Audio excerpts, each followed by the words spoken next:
The Mojave Desert stretched endlessly under the hot, unforgiving sun, a vast landscape of sand and rocks. For Jack McConnell, a retired soldier, this isolation was a welcome relief from the noise of the world.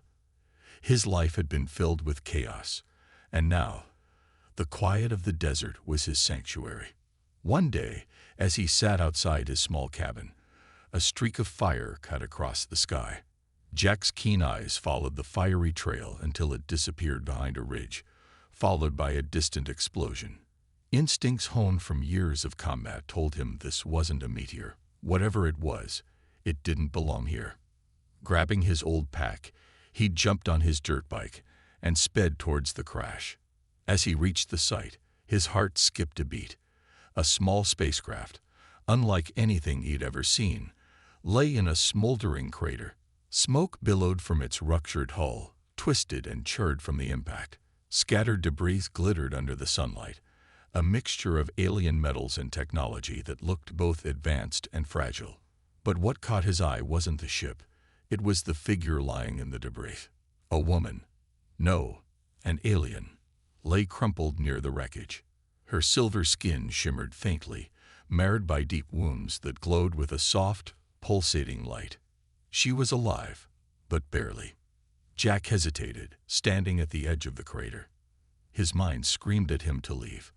This was beyond anything he'd ever dealt with, and helping her could bring a world of trouble.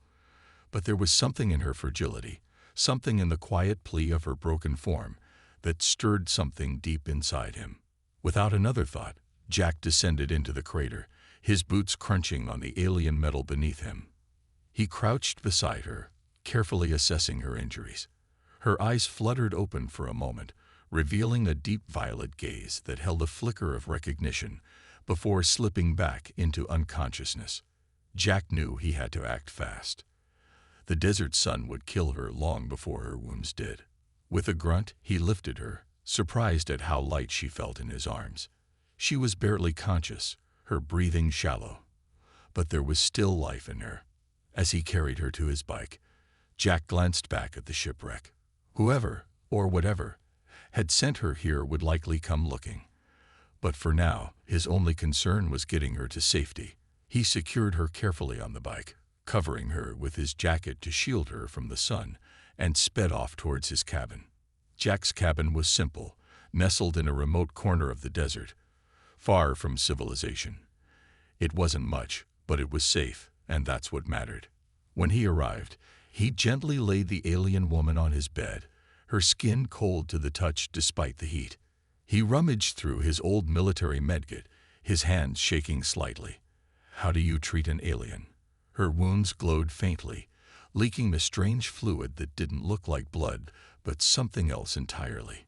He applied antiseptic and wrapped gauze around the wounds, hoping it would at least slow the bleeding, or whatever it was. The hours passed slowly. Jack watched over her as she lay motionless, her breathing shallow but steady.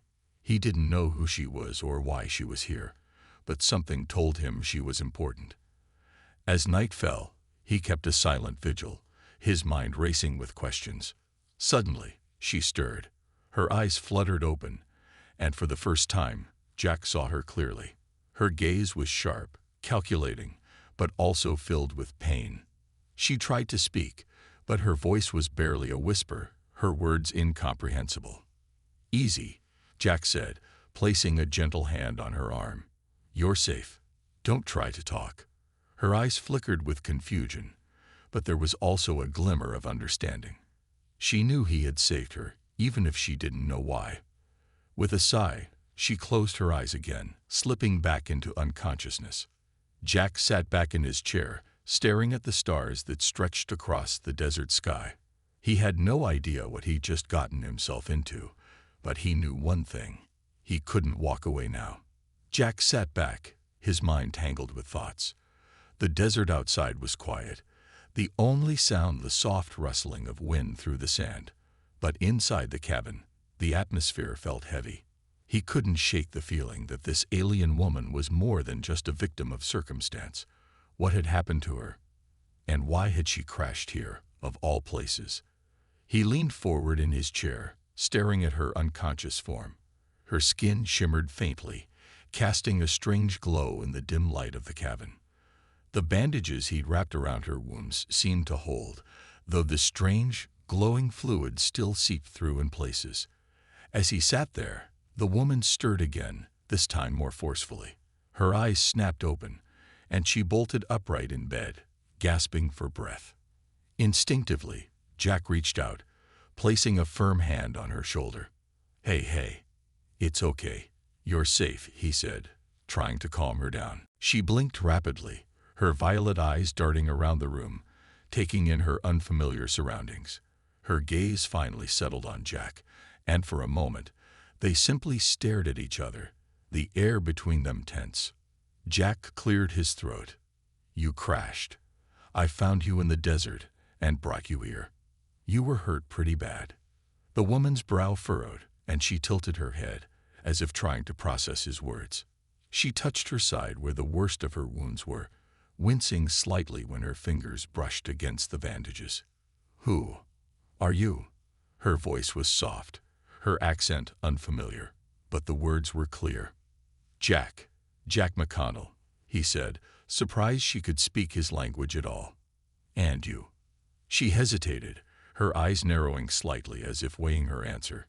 My name is Rebellious, she finally said, her voice low but steady. I thank you for saving me, but you shouldn't have. Jack frowned. What do you mean? Rebellious's gaze grew distant, her expression troubled. You've put yourself in danger. They will come for me. And when they do, they will destroy everything in their path. Jack's stomach twisted at her words. Who's coming? The ones who shot me down, Rebellious said, her voice trembling slightly. They won't stop until they've finished what they started. Jack stood, pacing the small cabin. This was worse than he thought. Whoever had attacked her was clearly still a threat, and if they were coming here, it meant trouble for him as well. But as much as his instincts screamed at him to run, to get out before he got tangled up in something he couldn't handle, another part of him refused to leave her. He couldn't abandon her. Not now. We'll deal with them when they come, Jack said, his voice firm. But for now, you need to rest. Rebellious shook her head. You don't understand. They're not just soldiers, they're hunters. They track down anyone who defies them. And they don't leave survivors. Jack clenched his fists, his mind racing. He had no idea what kind of enemy she was talking about, but he wasn't about to let them kill her, or him. Then we'll make sure they don't find you, he said. I've dealt with worse. Rebellious looked at him, her eyes filled with doubt. You don't know what you're up against, human. Jack met her gaze, his jaw set. Maybe not, but I've survived more battles than I care to remember. I'll figure it out. For a moment, Rebellious just stared at him, her expression unreadable. Then, slowly, she nodded. Very well. But when they come, there will be no mercy. Jack turned to the window, staring out into the dark desert. Good. I'm not asking for any.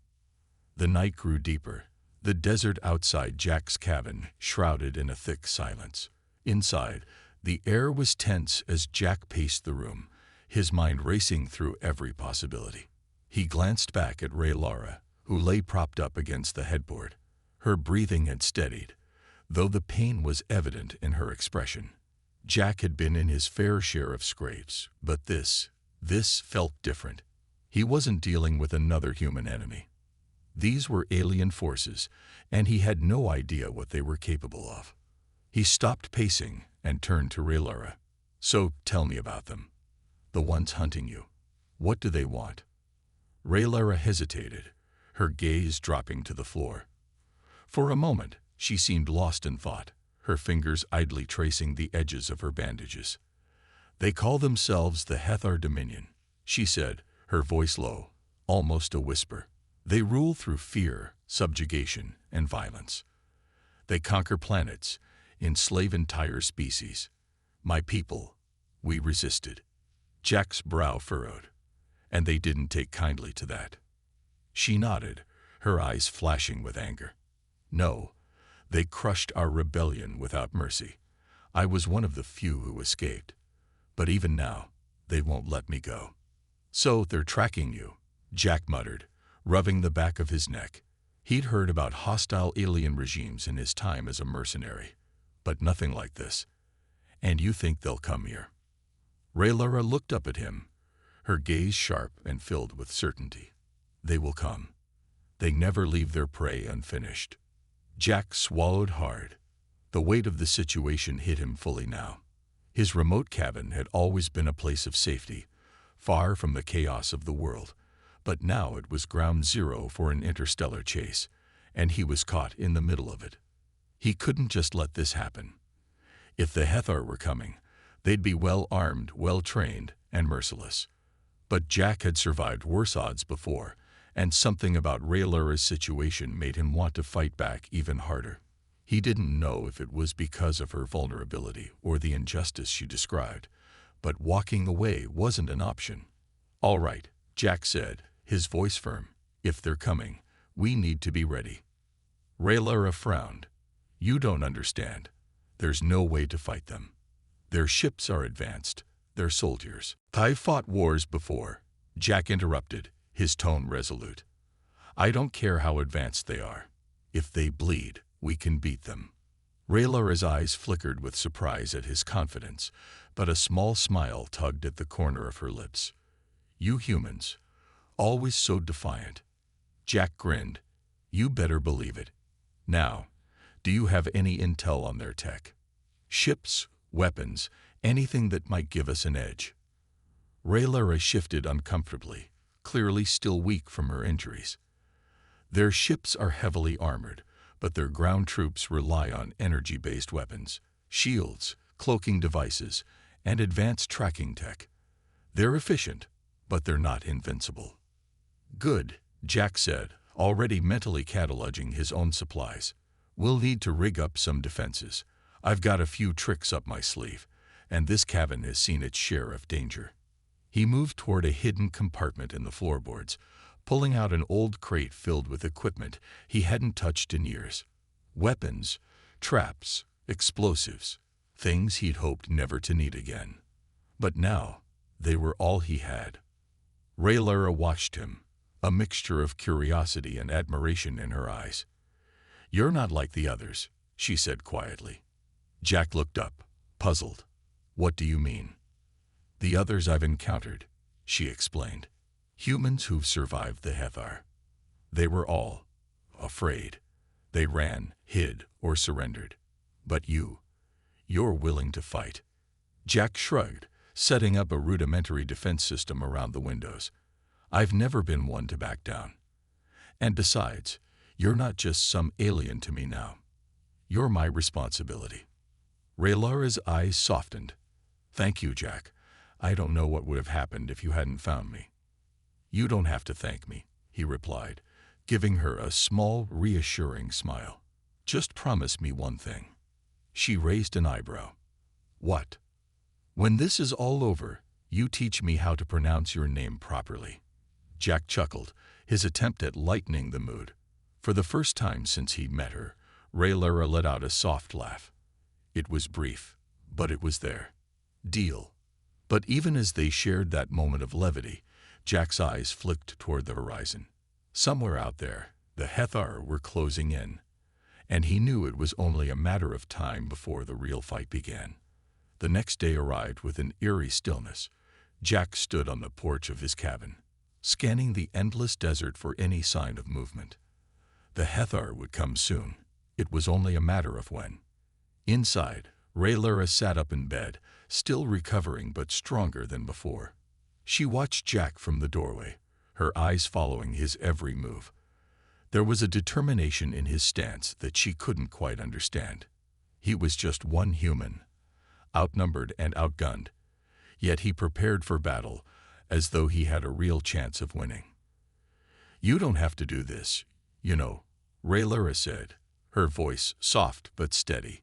Jack didn't turn around, his gaze still fixed on the horizon. "Do what?" "Fight them. You could leave.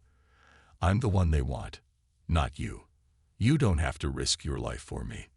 Jack finally turned to face her, his expression serious. I'm not leaving you to them, Raylara. I've seen what happens when people abandon each other in the face of danger. I'm not about to let that happen again. There was a heaviness in his words, a weight that Raylara recognized as the scars of past battles, both physical and emotional. She knew better than to press him for details, but she understood that this wasn't just about her. Jack was fighting for something deeper, something he hadn't yet shared. Raylara sighed, leaning back against the wall. I never expected to find an ally out here. I've been running for so long, I'd forgotten what it was like to trust someone. Well, you better get used to it, Jack said, his tone lighter, though the tension in the air remained. Because once we make it through this, you'll have a hell of a story to tell. Raylara's lips twitched into a faint smile. And what if we don't make it? Jack shrugged, a hint of a grin on his face. Then at least we'll go down swinging. The day passed slowly, the heat of the desert pressing down on them as they worked together to fortify the cabin. Jack showed Raylara how to arm some of his old traps, explaining the basics of human guerrilla tactics. She listened intently, intrigued by his knowledge of warfare despite his casual demeanor. Your species has a strange way of preparing for battle, she noted, watching as Jack rigged an explosive near the back entrance. You seem to rely on unpredictability. Jack chuckled. That's one way to put it. We like to keep our enemies guessing. It's not always about having the best tech or the biggest army. Sometimes, it's about using what you've got in the most creative way possible. Raylara considered this, her mind already racing with ideas. Her people had always valued precision and strategy, but there was something uniquely chaotic about human tactics. And maybe, just maybe, that chaos was exactly what they needed to survive. As the sun began to set, painting the sky with vibrant oranges and pinks, Jack and Raylara sat together on the porch, watching the horizon. It was the calm before the storm, and they both knew it. The Hethar could arrive at any moment. Do you miss your home? Jack asked suddenly, breaking the silence. Raylara hesitated, the question catching her off guard. I don't know, she admitted. I haven't had a home in so long. My world was destroyed when the Hethar took over. Since then, I've been a fugitive. Jack nodded, understanding the pain of losing everything. Well, I'm no stranger to being on the run either. But you're not alone now. We'll face them together. Raylara looked at him, her gaze softening. You say that so easily, but you don't even know me, Jack. You're risking your life for someone you barely know. Jack leaned back, staring up at the darkening sky. I don't need to know everything about you to know you're worth saving. Sometimes you just gotta trust your gut. Raylara smiled, the first real smile since she'd arrived at his cabin. There was something about Jack's unyielding confidence that gave her hope she hadn't felt in a long time. Suddenly, Jack stiffened, his eyes narrowing. Off in the distance, faint lights flickered against the dark horizon. At first, it looked like nothing more than a few stars, but as the seconds ticked by, the lights grew closer, more defined. They're here, Jack muttered, his voice low but steady. Raylara's heart skipped a beat as she followed his gaze. The Hethar were coming, their ships like ghostly specters in the twilight, gliding silently through the sky. We've got maybe an hour before they're on us, Jack said, standing up and grabbing his rifle. We need to stick to the plan. You stay inside, keep low, and wait for my signal. If things get bad, you know where the escape route is.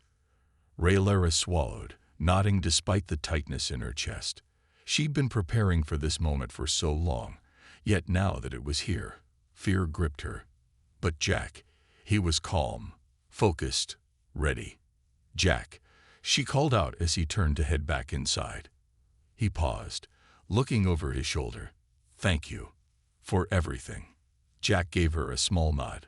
We'll get through this, Raylara. Just stay sharp. And with that, the final moments of peace slipped away as the Hethar ships loomed ever closer, their ominous presence casting long shadows over the desert floor. The storm was about to break. As the Heather ships descended, their sleek metallic forms glinting under the moonlight, Jack's mind was a whirl of strategies and contingency plans.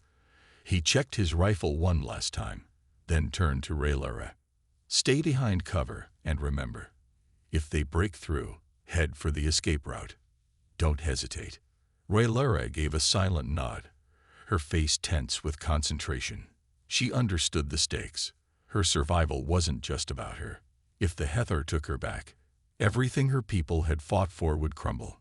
Jack crouched by the window, his eyes fixed on the approaching ships. He could see the faint shimmer of their shields as they slowed down, preparing to land.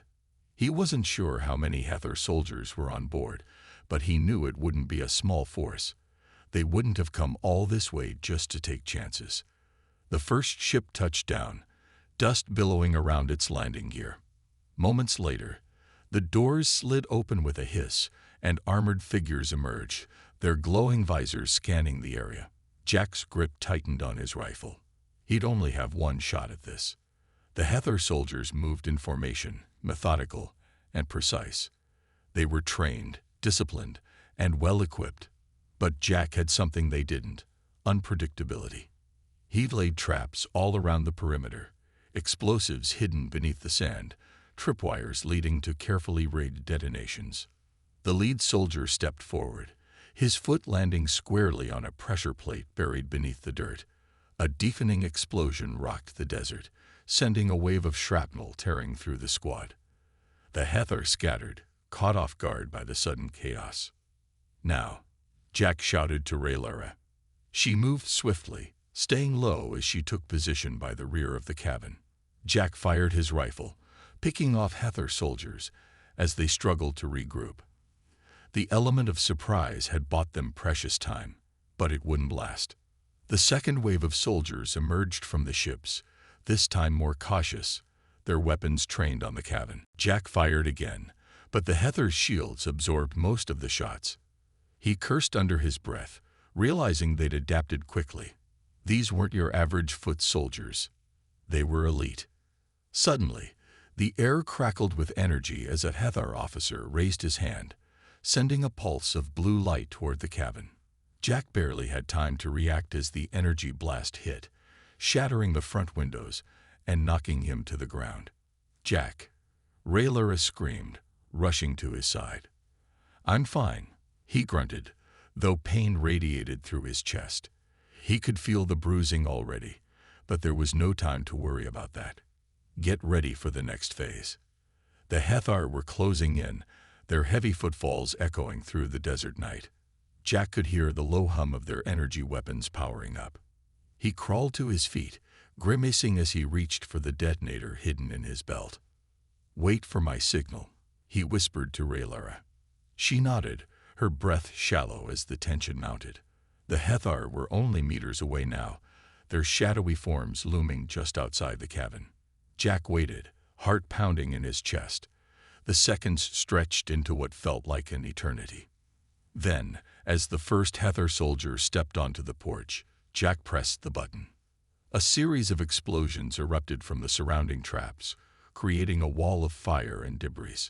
The Heather were thrown backward, their shields barely holding against the onslaught. Jack used the chaos to his advantage, firing his rifle with deadly precision.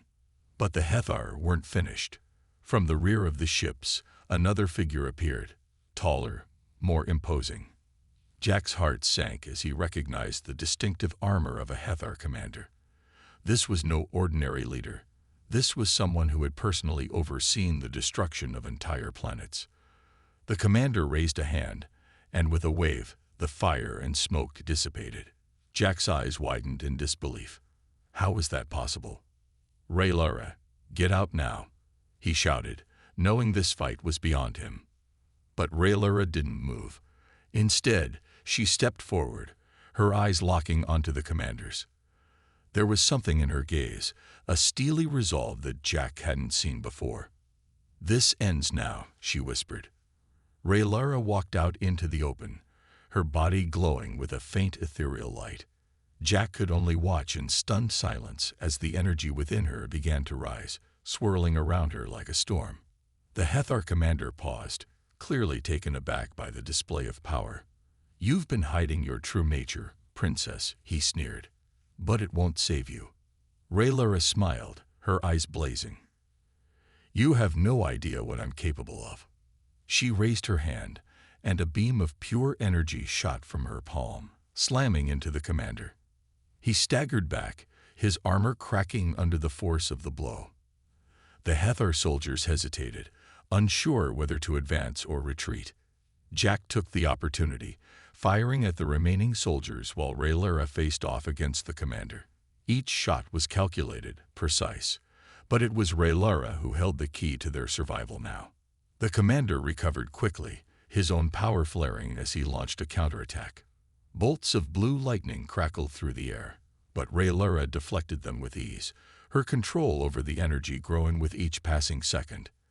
"You're strong, but you're still outnumbered," the commander growled, his voice tinged with frustration. Rhaenyra's expression hardened, not for long. With a sudden surge of power, she unleashed a wave of energy that rippled through the battlefield, knocking the remaining Hethar soldiers to the ground. The commander stood alone, his face twisted in rage. "You'll pay for this," he spat, his voice trembling with fury. But Rhaenyra was unfazed. She stepped forward, her energy crackling around her like a living force. "Your reign of terror ends today." In one swift motion, Rhaenyra raised both hands, summoning a final blast of energy that engulfed the commander. His armor shattered, his body disintegrating into nothingness. The Hethar ships powered down, their once menacing presence now lifeless in the sand. Jack lowered his rifle, breathing heavily. It was over. The battle was won. Rhaenyra stood in the center of the battlefield, her glowing form slowly dimming as the energy dissipated. She turned to Jack, her face weary but triumphant. "You did it," Jack said, still in awe of what he'd just witnessed. Rhaenyra smiled faintly. "We did it." Jack walked over to her, resting a hand on her shoulder. "What now?" Rhaenyra looked out at the horizon, her expression thoughtful. "Now, we rebuild, and maybe, just maybe, we find peace." Jack nodded. For the first time in what felt like years, he allowed himself to hope. The storm had passed, and though the future was uncertain, they had survived. Together. As the desert winds blew softly across the sand, Jack and Rhaenyra stood side by side, watching the dawn break over the horizon.